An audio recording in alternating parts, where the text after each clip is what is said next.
Frankly, I was shocked when I heard the news, and I thought that the CDC had gone from one extreme to another. They were overly cautious, and now I think they're throwing caution into the wind. Because you have been critical of the CDC for being too cautious in their previous guidance. That's exactly right. And I thought that there's a lot that they could do. So part of what they did today was great, saying these vaccines are wonderful. Once you get the vaccine, you can choose your own adventure. You can go out and take off your mask and do all these things. I think that's exactly the right message. The only problem is that also needed to be tied to proof of vaccination. Because what I really worry about is essentially the CDC today eliminated mask mandates and social distancing. They're saying it's all an honor code from now on.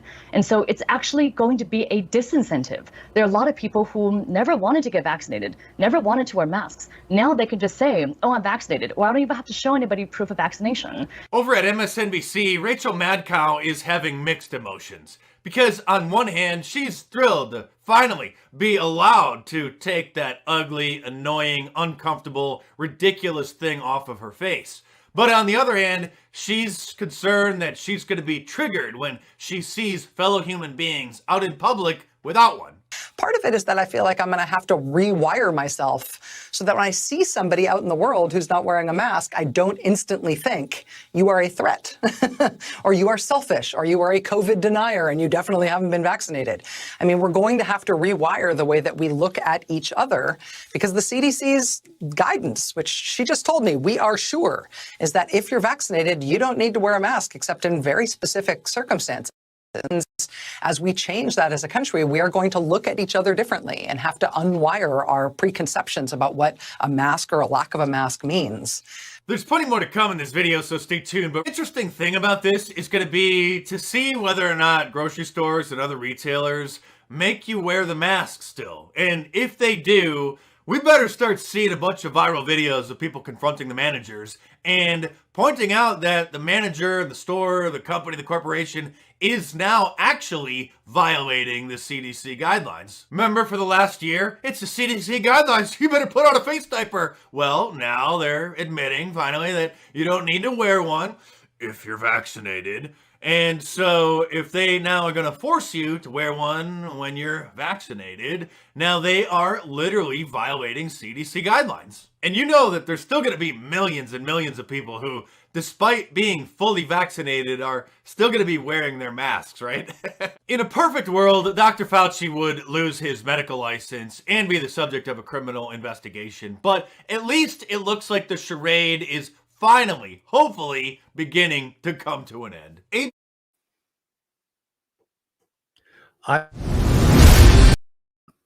Go ahead. Keeping you informed. This is Last Call with BJ Edwards.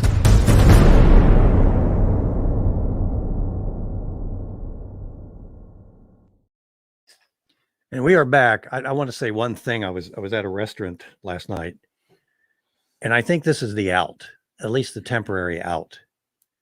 The sign on the door said, if you've been vaccinated, you don't have to wear a mask. Hello. We have a very special guest this morning, Pastor Art Pawlowski of Calvary Street Church in Canada. Last week, I read a stirring Mother's Day tribute thanks to the Reverend Austin Miles, who by chance also wrote an article this week for the publication Review America, an article that speaks directly to our subject matter and guest today. Austin Miles is prone to breaking major stories, by the way. He's a writer, researcher. He was responsible for helping out with Ancient Secrets of the Bible, which was debuted on CBS TV. Brother Miles starts his article out by noting that our guest today, Pastor Art, was arrested for inciting people to worship. That's what he says is on the books. So it is now against the law in Canada to invite someone to come to church.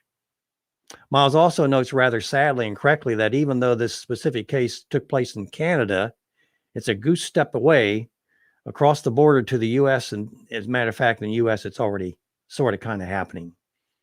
Okay, so here's a specific item and charges against you, Pastor. You're charged with inciting people to come to church. How do you respond to that? Guilty as charged. I love it. I love it. How you doing, sir? I know you've been busy. And I appreciate you coming on our show this morning. I want to talk to you about what happened recently, but you recently came to Canada, is that correct? Or you're an immigrant to Canada? Yeah, well, recently, about 30 years ago, Okay. in 1990, we emigrated to Greece. We had to escape on a boat to Istanbul, Turkey, and then from Turkey to Greece. We spent 5 years over there until Canadian government invited us to Canada. And I remember the conversation we had in Canadian embassy in Athens telling us how great is Canada, how free is Canada, come bring your business and no one will hunt you down for your fate. This is the best, freest country on the planet Earth, and etc. And we decided, you know what? After years of corruption, after years of living in a country under the boots of the Soviets, behind the Iron Curtain, after years of bribery and intimidation and hate and slavery, because that's what it is. Communism and socialism is another form of slavery. Mm-hmm. In Poland, 50,000 communists were ruling over 36 million Poles. And until, of course, people finally said enough is enough. And in 1981, I saw the revolution in Poland called Solidarity Movement, when Lech Wałęsa led the charge and people took it to the streets. And that's my message today. You want your country back, you want your freedom, you have to take it to the streets. You have to say to the government, we will not comply, we will not work with you, we will not be violent, we are not terrorist organizations like BLM and Antifa, but we will peacefully oppose your tyranny, Martin Luther King Jr. style, Mahatma Gandhi style. And that's what we have been doing for the past 14 months. And I'm telling you, the government is afraid. We're growing. The church is, we fill the church very quickly, and the people have to stand outside. And also the rallies that we are organizing, we had thousands of people coming, and it's growing. We got politicians on board now, we got police officers on board, we got doctors, nurses. So the message is very clear, and the response from the totalitarian government that is using medical tyranny is very clear. I was slapped with a court injunction that I didn't know anything about. I mean, that's, I think, the biggest shock in this whole situation. SWAT team shows up at the church. Can you imagine? We're not plotting terrorist attack. We're not putting bombs under the cars or buses. We're not taking it to the streets to do what Antifa and BLM is doing. No, we are praying Christians. We are on our knees and we are crying to God, and we are worshiping God, singing praise songs to Him. And of course, I'm delivering every week a message to the congregants, to anyone that is willing to come. Free country, well, free in quote right now. Anyone can come to the church and listen, take it or leave it, agree or disagree. That's the beauty of democracy. You don't have to agree with me. I'm not running to win a popularity contest. However, the government disagrees because government is afraid. When the government is afraid of someone, when the government is afraid of the power of the people, the government starts to crack on the people. And the only way they know how to do it is by eliminating leadership. And I have become a quite popular, if you will, because of that viral video when the AHS and the Gestapo communistic fascist hybrid entered our church's sanctuary, thinking, I actually, to this day, I don't know what they were thinking. This is not a restaurant. They walked like they owned the place. You're assuming they were thinking. Go ahead. I mean, you're assuming they were thinking. Go ahead. Yeah, it looks like they were not thinking, because when you look at their eyes, it's blank. It's like, I'm just following orders. Well, you're that stupid? Are you just a computer chip? Don't you think what you're doing is wrong? Haven't you read anything? I mean, not even one book. That's the blessing of my life. And sometimes I'm thinking maybe it's a curse, but I know it's a blessing, of course. Knowledge is power. The Bible says that, my people are perishing because of lack of knowledge. So God has given me the knowledge, and He has given me passion for history. Most of the time when I preach, I teach history at the same time. I'm making relevant to what happened before the Bible and what is happening today. So that's my style of preaching in the church. And sometimes I'm looking at them and I'm thinking, like, don't you get it? Nuremberg trials, that's what the Gestapo SS murderers were saying. We were just following orders. It's not us. We're not guilty. Yeah, we shot 10,000 people, but it's not us. They were telling us that we had to do it. So it's a repetition of history. They came, I chased them out, I uploaded the video of the interactions. Why do I record? Because I have been in the courts over 100 times. I have been arrested a dozen times. I received about 300 citations and tickets. So my experience with authorities, police, bylaw officers, AHS, is that they are bloody liars. Not all of them. There's some good police officers. There are some good bylaw officers, but unfortunately, there's a lot of bad apple over there, and they have no problem to lie. So I record, I grab a phone or a camera or whatever, or someone records next to me, just in case. So I uploaded the video, and wow, over 1 billion people watched it. It was the #1 played video during Easter. Oh, and I have become the enemy of the state. They came back again with a court order. They came with a SWAT team. Think about it. From a Polish guy that grew up under, the boots of the Russians, under dictatorship, under tyranny, when I saw the police beating people up, when I saw police doing bad stuff and the courts being corrupted and the mainstream media were just giving you propaganda straight from Stalin, straight from communism. For a guy like me, it was like a repetition of history. Everything became fresh again, all that experience that I have growing up in Poland. And a SWAT team shows up, and I'm thinking to myself, seriously, gang suppression team is coming. Coming where and why? It could take just one officer to deliver a paper. We have no record of violence, and I'm doing this for 22 years. So what do? I feed thousands of people on the streets of Calgary. That's what I do. That's my primary job, is to take care of the orphans, the widows. I feed homeless people. I feed natives, native reserves, delivering food, taking care of the people that are living under the bridges and in bushes. And I run another church in a building where I teach. That's what I do. That's my crime. That's what I was charged with. I teach people history and the Bible. I worship my God, and I want to do it in peace. And when I saw the SWAT team, you can only imagine how my blood, pressure went up. And I started to read the court injunction, and she kept interrupting me. This Gestapo wannabe a woman in those boots. I don't know if you noticed from the video, she is wearing those big boots that the Gestapo was wearing. It can't be any more obvious than that. She doesn't have swastika yet. She doesn't have SS yet, but she looks like those evil people before. So she kept interrupting me. Finally, I said, listen, talk to the lawyers. I'm not the lawyer. Lawyers are taking care of this. For 14 months that I'm fighting them. So far, I have 29 tickets. I got 3 court orders, 2 injunctions, and 2 contempt of court order. I'm facing trial after trial after trial. And my crime? My crime is feeding the poor and opening the church. That's what I've done. And I invite people to come and listen to the preaching, because we are in the greatest crisis we have ever seen during our lifetime. And the people are depressed and they're suicidal and they need help. People need help. And who is going to help them if not the clergyman? If clergymen are refusing to help people, we are the most pathetic out of all of them. We have fallen so low. So they showed up again last Saturday, and they SWAT team again.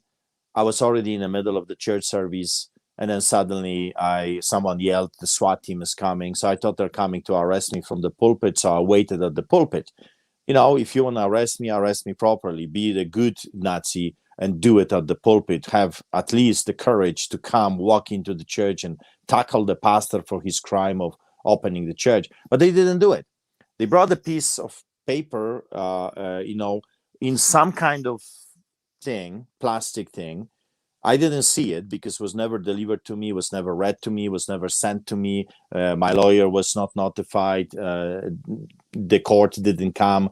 They didn't send the email. They didn't send the email to me or to my lawyer. SWAT team shows up, opens the door of the church, boom, drops something on the ground, and they leave.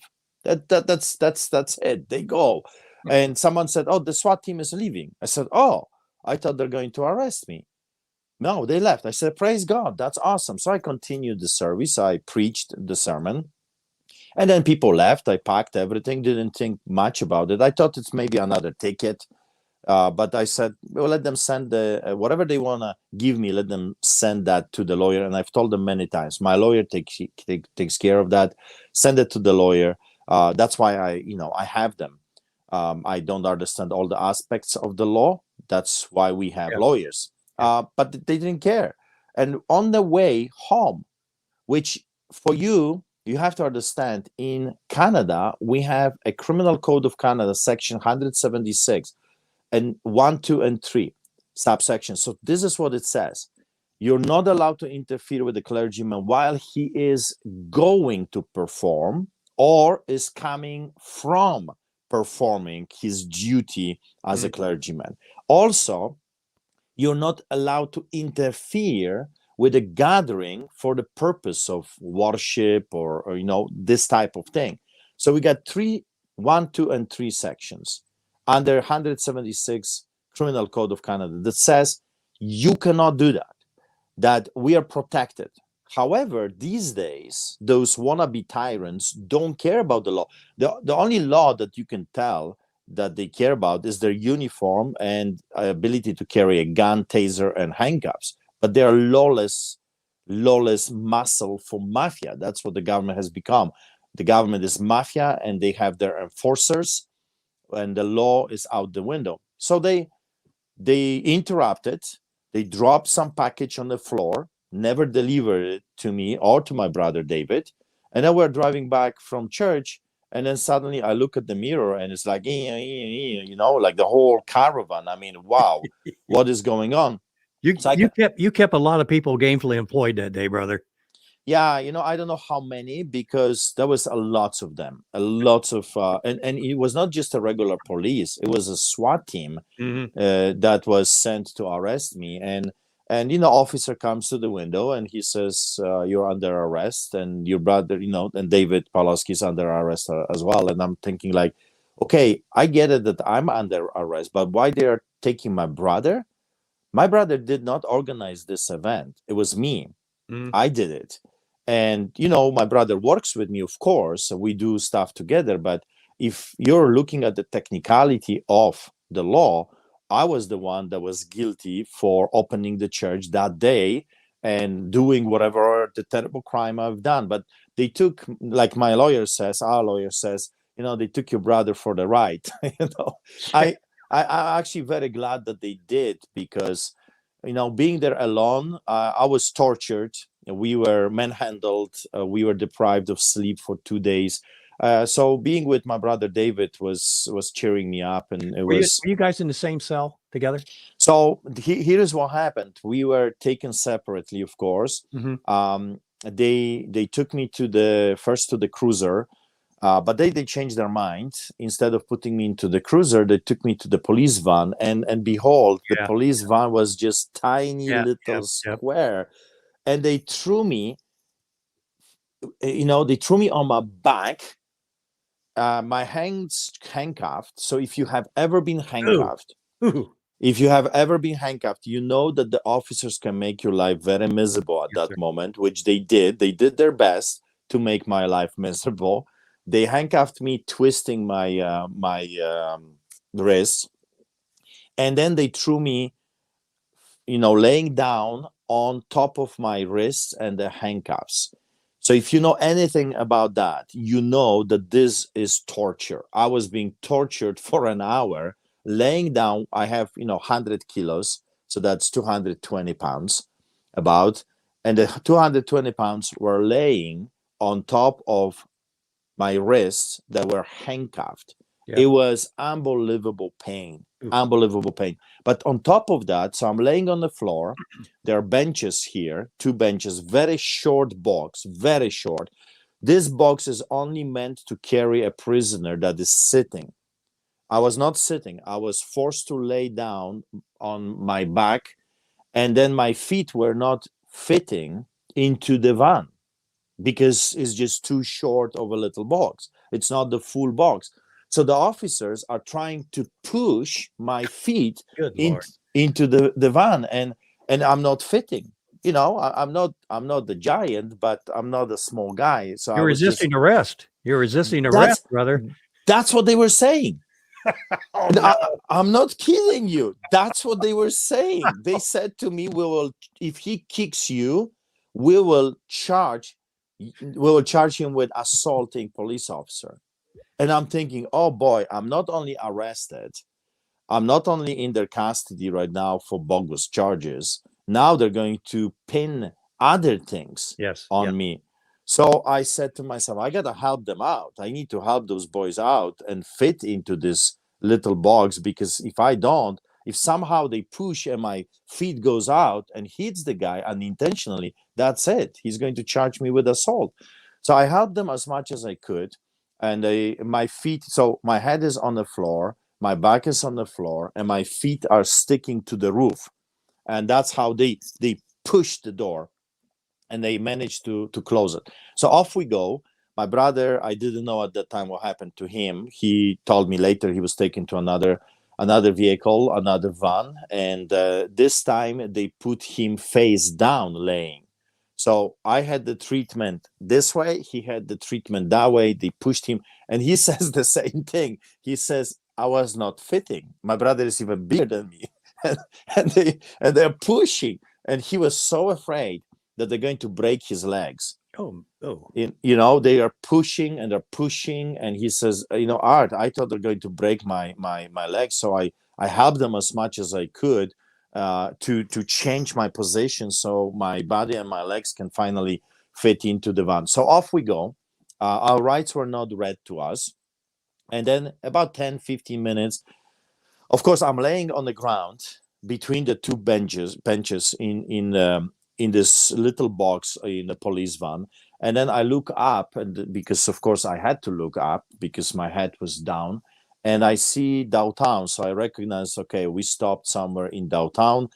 I see the bigger buildings, and about 5-10 minutes, I've heard the officers having good time. I don't know, they stopped for a coffee break, they had their donuts, whatever they had a good time. They're talking back and forth and laughing and this. And then finally the doors are being opened, officer comes in, and he reads me my rights, and he tells me why am I being in their custody.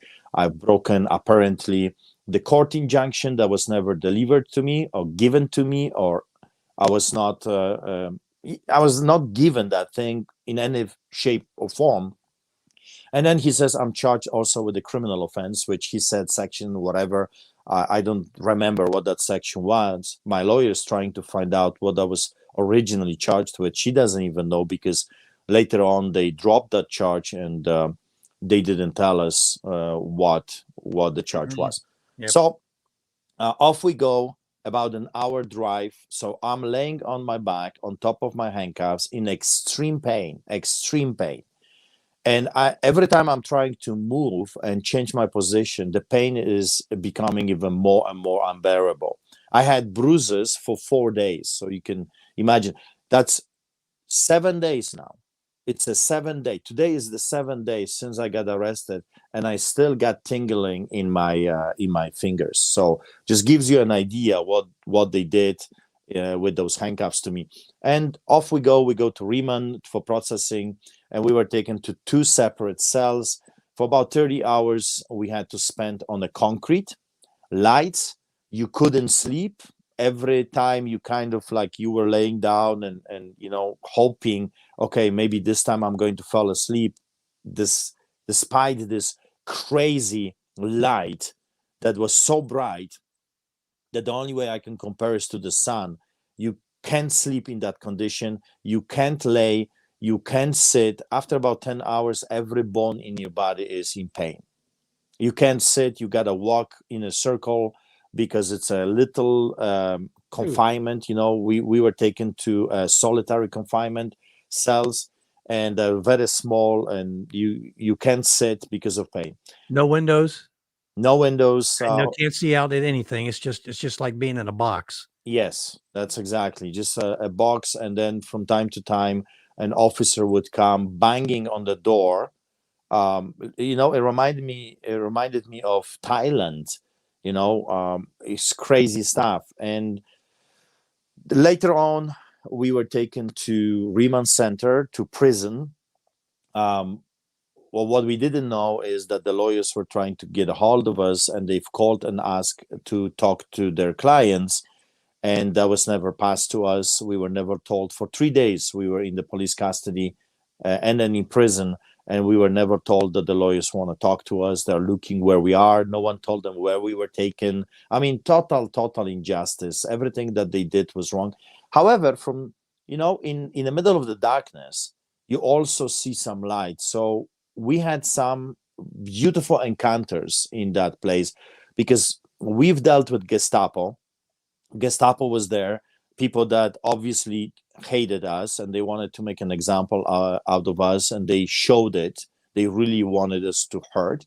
But then from time to time, we would see an officer that came and said, this is wrong, what they're doing to you is wrong, unacceptable. And he tried to help us. For example, Staff Sergeant Campbell, he says, wow, this is crazy. I need to do something. And he provided us with a mattress. However, it didn't last long, for about an hour or two before we were transferred to a remand center. But, you know, those types of situations show you that not all of those people are evil and bad. There's some good people working in the police force, some good people working in a jailer system. And then one officer, Daniels is his name, he says, can I do something for you? This is wrong. The treatment is wrong. And I said, please, if I can get some coffee, that would be amazing, because I can't sleep. I'm falling asleep, but I can't sleep. I'm in pain. Can you at least do that? And he says, I'll make it myself. And he made the coffee from his own, whatever they have for the jailers, and he brought it to me. And, you know, those moments are really precious, because it shows that not all of those people are evil. Then we were taken to the filthiest cell you can imagine. It looked like someone peed all over the floor. And why am I telling this? Because we were arrested for not following the health restrictions, right? For our health. We were taken for the health of others, and we were taken to jail where the filth, you could get stuck sitting there. It was so dirty. It looked like no one cleaned and painted this place for 30 years. And my brother pointed out, it says, look, no one painted this stuff. No one cleaned this stuff for a long time, but no one painted it and fixed it, because you have 1992 on the wall. And you know, people were writing over there, and the graffiti was all over the cell. So that was the treatment we had. We had officers laughing at us, mocking us. I was thrown on the wall. They put shackles on my feet. You know, all those things. We were stripped, searched. Our clothes were taken away from us. Our belongings were actually thrown into the garbage just to make a point. And I challenged the officer, why are you doing that? That's wrong. Why? And he threw me on the wall, and, oh, are we going to have a trouble with you? And it's just like the power trip was unbelievable. So they kept us for 3 days, even though the judge told them to release us 11:30 in the morning. They did not want to release us. And my lawyers, they were fighting like crazy. Says, why the people are still in jail? Why our clients are still in jail? And it turned out, this is a funny story, which was not funny for us at that time. The judge gave the order to release us. However, my brother's name is David, which is in English David. However, it's spelled with the W, not with the V. And that's his correct spelling. That's his passport, ID spelling. The jailers said that's a wrong spelling. But the judge says that's his real spelling. And the jailers were fighting with the lawyers saying, no, we're not going to release David because he has a wrong spelling. And the lawyer says, but that's his name. So that was going on for hours. So 7 p.m., 7 hours later, we're still in jail. And they finally kicked us out. And I'm right now with my brother, we are facing contempt of court order that was never given to us. We were not notified. It was not sent to our lawyers, was not sent to us. It was dropped on the floor. And somehow we broke the court order, and they're trying to find us in a contempt of court order, which is 2 years jail time if we will be found guilty. Pastor, we're going to take a break here shortly, but when we come back from break, you're human. And I know you're a Christian, but you're human. And how long were you undergoing this torture? 53 hours. 53? We were in their custody 53 hours. So we were taken Saturday after the church on the way home, 1 p.m., and we were released on Monday. So we spent Saturday, Sunday, and Monday until 7 p.m. Just absolutely amazing. Absolutely. I mean, it's not surprising given the current tenor. That's what's going on in Canada and the USA. But when we come back, I want you to relay a little bit, maybe the emotions you are having. I mean, when you're on your back, you're in a lot of pain, and it's not getting any better. It's going through your whole body. What were you thinking at that point? And again, you're a Christian, so I really want to know what you were honestly thinking at that point, because I'd have gotten a little upset, he believes, at that. Hang in there. When we come back from break, can you go ahead and take a break for us, Mr. Anderson? Keeping you informed. This is Last Call with BJ Edwards. And we are back with Pastor Art Pawlowski, Canadian pastor, Street Church, Calgary. Before I forget, any kind of links that you want us to connect up with the folks? Well, what we're doing right now, I have a great defense team with my brother. We have 3 lawyers working on the case, so we got that covered. I want to thank everyone that donated for our legal counsel. Now, I talked to a lawyer this morning, and we're going to go on the offensive. I'm raising funds to sue them, and I intend to go after all of them. Politicians that give the order, Minister of Justice, the court system, whatever was involved in this police department, how they treated us, the AHS. There's 14 months of constant harassment. At our Christmas festival at the church, we had over 100 police officers, 52 police cars, and about 20 cops on bicycles. They took pictures, videos, and I ended up with 11 COVID tickets for feeding the poor and daring to have Christmas carolers, singing songs during Christmas, because the government declared Christmas is to be canceled. People can donate using email, e-transfer, art@streetchurch.ca, art@streetchurch.ca. Also, they can visit our website, www.streetchurch.ca, and there is a donate button on the right. If you scroll down, we even added lately the cryptocurrency, because people were asking, can we donate that way?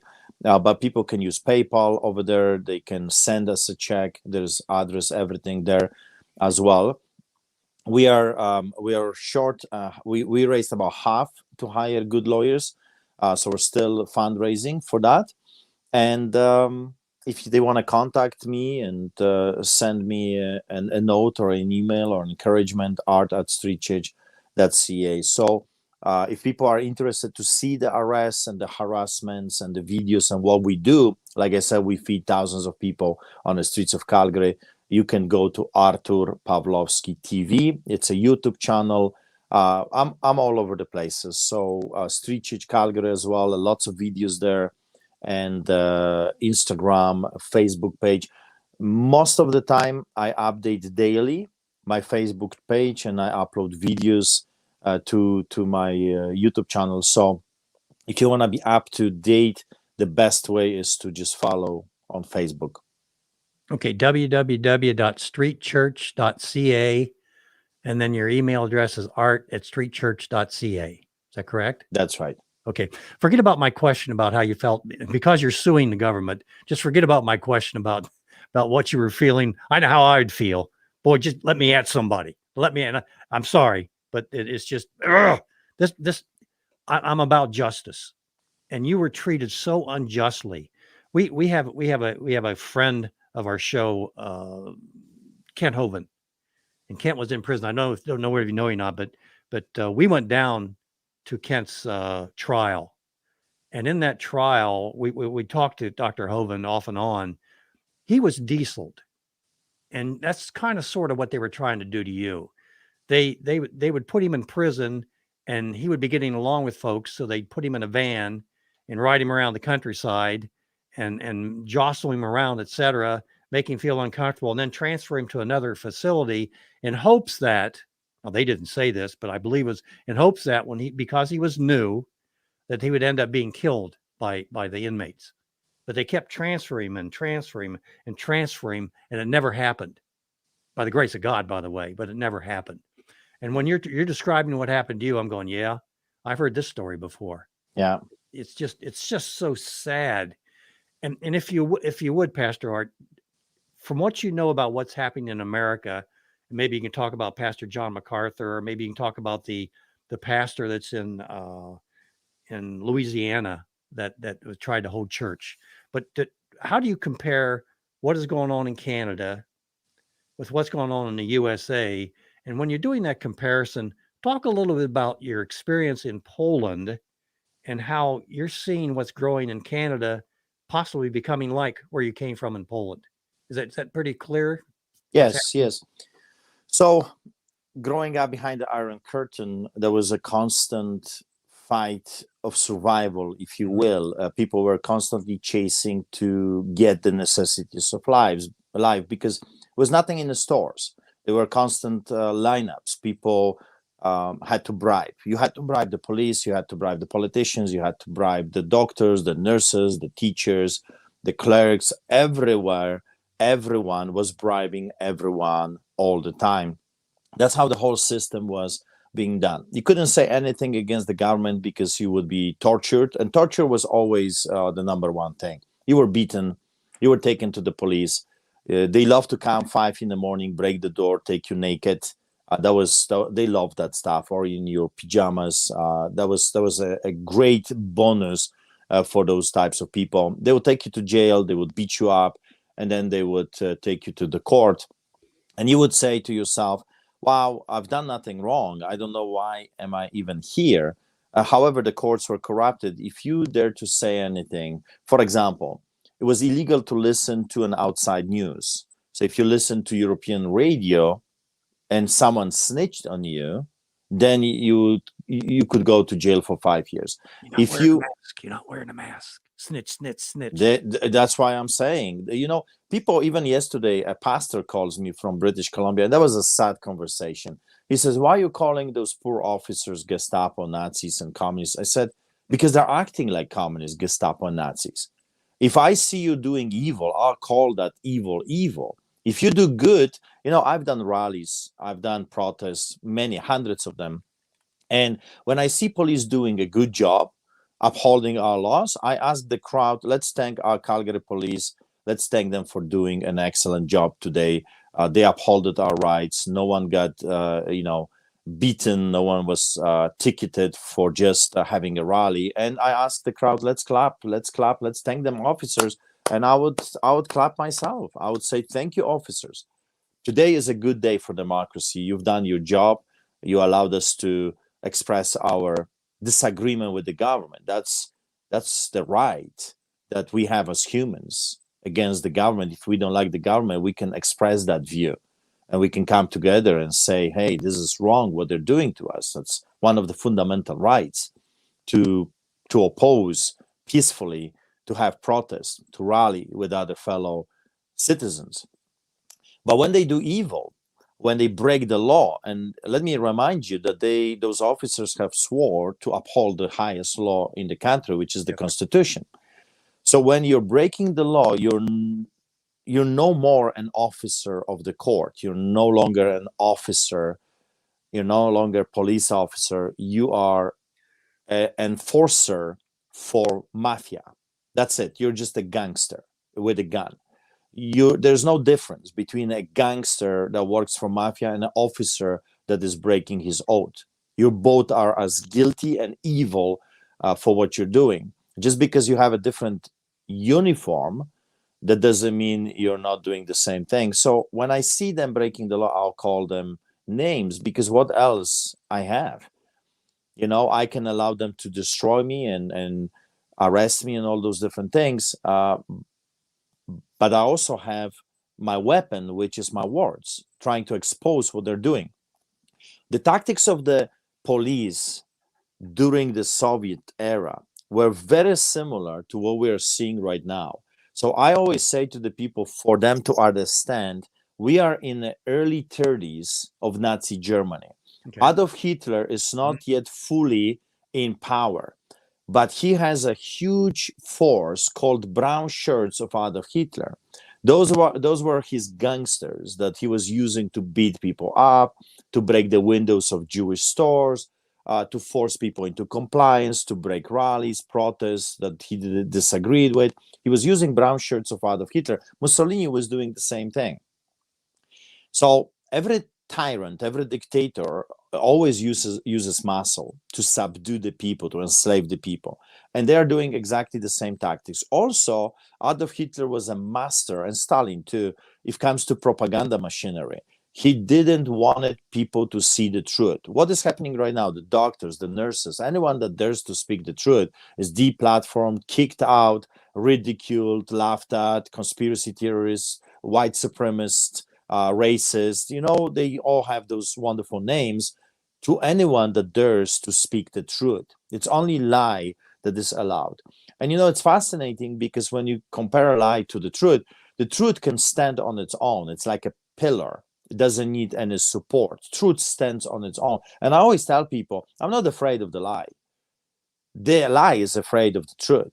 That's the difference. The lie cannot stand on its own. The lie has to be supported by tyranny, fear, terror, and of course, more lie, disinformation, manipulation. And that's exactly what we're seeing from the mainstream media right now. All those different things, lie after lie, chasing another lie. So growing up in Poland, I would see the abuse of power. I would see that the government was using those gangsters in uniforms called police officers to subdue the people. In Canada and in the United States, actually in the Western democracy, we see exactly identical approaches from the government officials and people in uniforms. And it's shocking to me, because if you're doing your job, do your job. If I'm a baker, I'll bake you a bread. That's my job, and I will do my best to do that job for you. You're paying me for the bread. I'm not going to give you, a socks, because I don't produce socks. I'm a baker. Police officer's job is to be not partial, so not biased. He comes to a situation with this understanding: I am here to uphold the law. I'm a lawman. Right now, we don't have that concept. We have lawlessness. We have abuse of power and intimidation. So what is happening in the United States, it's a takeover of communism and socialism. They are pushing very hard to enslave the population. That's why in history, every time the government wanted to enslave the people, they needed to do few things. They needed to control the mainstream media. They needed to eliminate the middle class. Why the middle class? Because the middle class are highly educated people, well-traveled. They've seen places, they've been places, and they're not going to be fooled by some evil, wicked people in the government. They know better. And they need to eliminate small and medium-sized businesses, because totalitarian government needs only two categories of people: extremely powerful and rich. And let me stop here for a second. Who is allowed to operate throughout all of this pandemic? Is not the big corporations? Yep. Have you ever wondered why you can go to Walmart? I can go to Walmart with my whole church and half of the neighborhood, and that's okay, that's legal. And down the street, there is this little store, a grocery store, a family owned, operated for forever, but they cannot open. Well, if this is about health, the cross contamination between the people would be greater in a big place where there's hundreds, if not thousands of people, right? Than in a little store that will have only 2 or 3 people. It doesn't make any sense, but it does when you understand what the government is doing. The government is eliminating small and medium-sized businesses, destroying the middle class, so they will be only extremely powerful. Walmart, IKEA, Costco, big corporations, powerful billionaires that are now becoming trillionaires, and slaves, people that have lost everything, that they have to rely on the government's charity. Why? Because poor people cannot hire lawyers, poor people cannot fight, poor people cannot attend rallies because they have to work 2 jobs just to buy a bread. That's Poland under the Soviet boots behind the Iron Curtain. People were so poor, they couldn't afford to oppose the government. That's why it took so long for the Polish people to rise up. But when they finally did, when they've lost everything, and maybe that's what it needs to happen in Canada and United States, maybe people need to lose everything finally, so finally they can rise up. When the Polish people had nothing to lose, they took it to the streets. Millions of Poles, 1981, took it to the streets, and they said, no more, we will not work for you, we will not comply, we will peacefully resist you. And they shut down the entire country. And yes, tens of thousands were arrested. Some were murdered by the authorities. But you know what happened? A year later, Poland got their freedom. And it took a few more years for the change of the government. But Poland became the best democracy on earth. Great. You're just incredible. You're incredible. But here's what you're going to hear. A couple things. The pendulum's swinging. Okay. And it's going to swing back. Just be patient.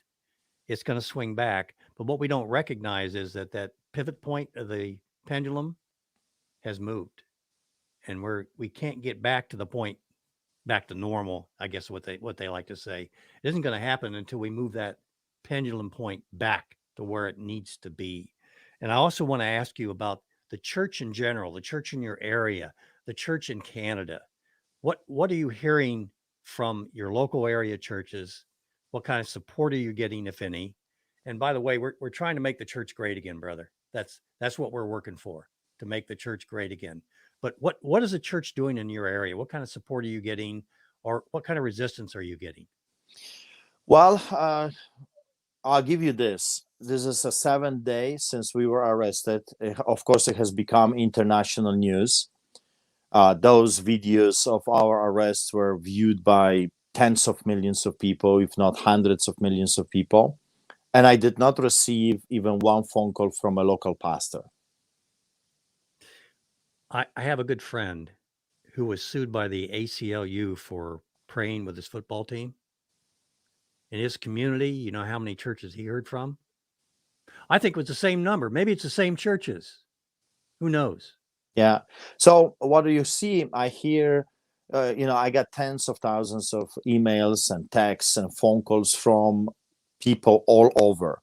And the people are sick and tired of this dead leadership in the churches. They are ashamed. They say, I can't believe that my priests are not speaking out and the bishops are silent and they're not doing anything. I'm ashamed to call myself a Christian right now when I see pastors, cowards, not doing anything, not speaking up, closing the churches and just crawling, obeying government rather than God.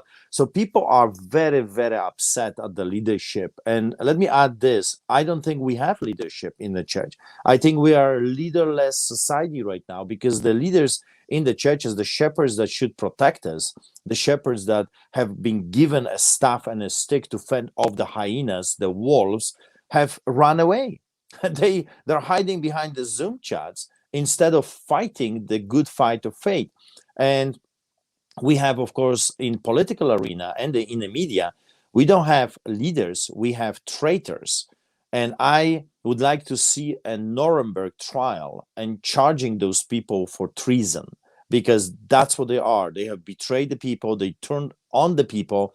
They're not protecting the people. They're the villains. They're the gangsters. They should all be charged for treason and also criminally, and lose their pensions, and their possessions should be taken away from them from the beginning of this pandemic and to the end. So Amen. what is happening right now, I think God is replacing the leadership. By now, lots of people are disillusional. They see that their leaders are cowards. They have betrayed them. They see that they're not working for them anymore. They're not working for God, and they want a replacement. That's why our church was packed, because people want to see a real deal. Oh, do you believe in this Bible? Okay, let me see it that you actually do. Who do you work for? Do you work for God or for the government? I mean, who is your boss? Who are you listening to? Who are you working for? So I see a huge change. I think God is shaking the church. I think he's purifying the church. I think that what he's doing, he's separating the sheep from the goats and the sheep from the wolves. I see what God is doing right now. He is showing all of us who is the real deal, who is the real shepherd, and who is just a hired gun. So I say to you, as bad as this will sound, of course, after my experience, what is happening, it's a good thing.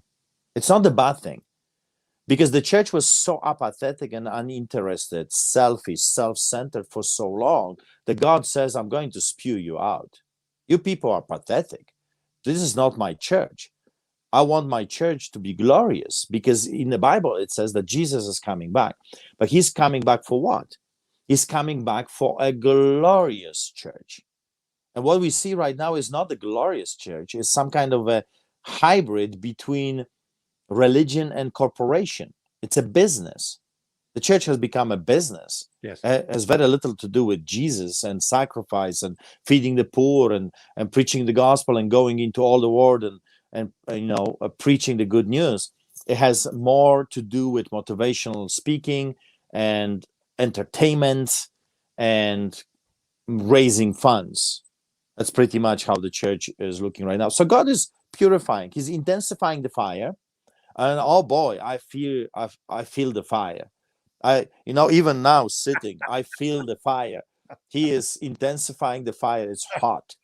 It's hot. But when he's done, all of us are going to be pure gold. And the beauty about purifying the gold, I found, is that when you have the purest form of gold, you can see your reflection in that gold. Ooh. And is that not a beautiful thing? Because God wants to have a church that reflects him in everything we do. Of course, we'll never be perfect. Only God is perfect. But at least we have to strive towards that perfection. And I think God is saying to you and to me, are you ready? I'm coming back. But I want my church to rise up and be the light in the darkness, to be salty. Because if the salt loses its saltiness, is useless. It's good for nothing and will be trampled by whom? By man. And is what is happening right now? Is not men trampling on the salt? Have you ever considered preaching? I was thinking about that, once or twice. I think you got the gift. I think you got the gift. Don't you, Mr. Anderson? I love it. I love it. I don't want to keep you much longer. I appreciate your time, brother. I appreciate what you're doing. The last 3 minutes, what you said is, that is golden. Excuse the double entendre there, but that is golden. What you said, people, this COVID has acted as like a magnifying glass. We're able to see people and see things that we were kind of unsure of before. We thought maybe we're there, and now we're going, oh my goodness, yes. And it is breaking a line. It's codifying and it's separating, and it is black and white. You can see the difference now, and you are without excuse. You are without excuse. Brother, God bless you. Godspeed. We'll talk again soon, I hope. Not necessarily on the air, off the air, and see how we can help you, see how we can promote what you're doing. There's a lot of people here in America that are supporting you, brother, and I think you know that, and there's a good reason for that. And I pray that God be with you. God provide protection for you and your family. And we didn't even get into that discussion because there's threats there that have to be going on that you have to be sensitive to. I mean, that twice more so than what you experienced in being arrested, because that's close to home. And when it gets close to home, that's when the heat's really being applied, and you're being tested. But let me finish with this. Sure. Some people are terrified, some people are afraid, and they say, how can you do this? How can I do this? Because I know who my God is. And that's the number one thing. You have to know who your God is. Who are you serving? Is your God the mighty creator of heavens and the earth, the Alpha and Omega, the beginning and the end, the one that holds the enemies in the palm of his hands? You see, you have to understand that my enemies are only alive because he, my father, my daddy, allows them to be alive. Another as important thing to know is who you are in God. We are ambassadors. We're politicians for God. Not only that, we are his sons and daughters. Our Father is the God, the only one living God. Our Father says that the eye have not seen and the ear have not heard what the mighty things he has prepared for those that love him. Our God says, love me. If you love me, obey my commandments. Our Father says, greater is he that is in us than the one that is in them. Our Father is saying that the gates of hell shall not prevail against his church. We know who we are. We know who our God is. In the end of the day, what I'm trying to say, in the end of the day, we know how the story ends. We win. Amen, brother. Amen. Like I said, Godspeed, God protect you and your brother and your family, your church. Just God bless you, man. You're such an encouragement. And you have no idea what kind of trouble we went through today to put this show on. I mean, and it's just incredible. And I can now see why. I can definitely see why. We'll send a link to you. You're welcome to use it any way you can to promote what you're doing. And hopefully folks will contact you and support you, brother. Thank you. Thank you. God bless you. And Godspeed. Pastor Art Pawlowski. Wow. Canada's got their problems. if he's on the loose, Canada's got problems. Wow, Mr. Anderson, what a show today. What a show today. Took a real effort to get it here, and he told me I looked awful frustrated this morning. Well, I guess I sensed that we had some obstacles to get this to happen. Yeah. And praise the Lord. What a powerful leader that Canada has in their midst. I'm going to go to that website and see if he has online sermons. I'm sure he does, but my goodness, the wisdom that he was exposing this morning. I can see why God chose him. I guess I can say that. Amen? He chose God. I don't know, but well, man, yeah, well, he was called. Oh my goodness, he was called. I would go to his church. I can see why it's filling up. It's like John MacArthur, he didn't invite anyone, but they started showing up like crazy. Yep. People are hungry. They want the truth, and they are hungry for that truth. And it's rare to find. It's unfortunately, I mean, you have to take time yourself and sit down with the Bible and read it, and then you start to get your eyes open, and you recognize what the truth is.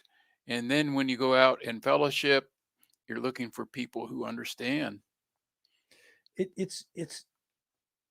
I continue to count my blessings in terms of the people I meet today. It's just I would not, had I been following that trail that I was on, I would not have been able to speak with a good pastor today. Or with Angie. With Angie, yeah. I mean, she's up there. She's up there on the on that scale of dedicated, honest, loving people, loving God, loving people, committed and bold, and willing to pay the price. I don't understand count the cost. Someday we're going to have to talk about that. I don't understand why the Bible says count the cost, because if you count the cost, you wouldn't do it. I mean, if you weighed the negatives with the positives, are you crazy? No way. No way you do this. Well, when short-sighted. Okay. Short-sighted. Yeah, I don't know, but when you look at the certain churches that are telling you all the good things that God's going to do for you. And then when you read the Bible, the outcome is, well, if you follow Christ, where are you going? You're going to the cross. That's not a real inviting journey. No. Until you get the Spirit. When you get born again and you understand this world is not a friend. Again, we could have some questions about that too. I want to end with this. I had a conversation this week, and I talked a little bit, tried to get in a little conversation with Pastor Art about the family. But a well-intended brother forwarded me a piece of information the other day as an article talking about the family and the circle of the family and all of that. And I really enjoyed it. But words mean things. For example, if you search for word or traditional family, you'll find comments like couples, kind of generic, their dependent children, basic social unit, family group that consists of only parents and children. And this could be, you could call that a business business. In its most common usage, the term nuclear family refers to a household consisting of a father, mother, and their children all in one household dwelling. I think George Murdoch observed that families offered an early description of them. The family is a social group characterized by common residence, economic cooperation, and reproduction. It contains adults, at least two of whom maintain a socially approvable sexual relationship, whatever that is, and one or more children, owned or adopted, of the sexually cohabitating adults. Many individuals are part of the two nuclear families in their lives: the family of origin, in which they are offspring, and the family of procreation, which they're parents. The bottom line was that when you use the term traditional and nuclear, that can be bastardized. You can make it say almost anything. Yeah. But when you use the term natural, it's self-defining. And the brother understood where I was coming from. And I think that we lose ground when we give way to the nuclear and the traditional. What's traditional today may not have been traditional 100 years ago, 200 years ago, right? Well, what's traditional today, the tradition that we think that we're speaking to, is unknown by a lot of people today. Yeah, true. They don't know. It's hard to look at our ancestors going back. Well, let's go back to the traditional family when Noah was building the ark. What was a traditional family then compared to what you might think of today? Amen. We don't know that, do we? We don't hear that. It's not taught. It's not instructed.